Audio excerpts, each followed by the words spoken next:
I'm here at ASCO 2019 in Chicago, where we are looking forward to a number of new information being released. I think the most important thing for me at this meeting is the long-term survival data that is going to be presented for patients who were treated with pembrolizumab and advanced non-small cell lung cancer. But the reason I'm so excited about the long-term survival data is because traditionally in this disease we have not been talking about long-term survival for patients who do not have a molecularly driven tumor. In other words, these are patients who are not usually treated with targeted therapies, but checkpoint inhibitors, in this case pembrolizumab, is showing promising activity. I have to admit it is in a small portion of our patients who are living well beyond the usual 2 or 3 years that we've seen in some of the studies, and we still don't know how to really select the patient population.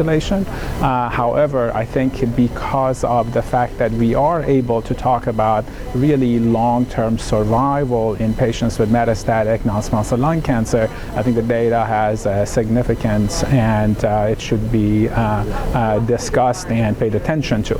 I think the challenge then is to identify the right patients for these drugs and try to figure out A, who these patients are who are benefiting from them, and B, how can we make other patients also respond and have these durable responses and have better survival. So I think, again, from that perspective, I'm very excited about this, and I know that there is similar type of data being presented at other meetings with other checkpoint inhibitors in terms of long-term survival. The other piece of information is something that as clinical investigators we've been very cognizant of, and that's the eligibility criteria for enrollment in clinical trials. We do know that unfortunately a number of our patients don't qualify to participate in trials, and there's been a number of recent efforts by different cooperative groups and different investigators around the country to look at the eligibility criteria for clinical trials, because we seem to have really redundant or unnecessary criteria for not allowing patients to participate. And I think if we can pare down the eligibility criteria a little bit and be a little bit more inclusive, I think we can in fact include a number of patients who are traditionally not in there. For instance, we have a lot of patients with asymptomatic brain metastases who get into immunotherapy studies.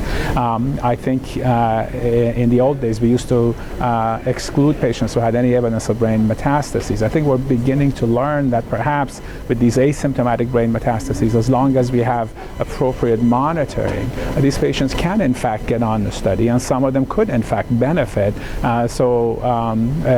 It's really not necessary to eliminate all of these populations. So I don't think we have enough time to go over every single one of these criteria, but making clinical trials a little bit more inclusive is something that everybody wants to see, and I think it helps a wider range of our patients, and I think it is a good thing for both cancer care and for clinical trial development. Thank you.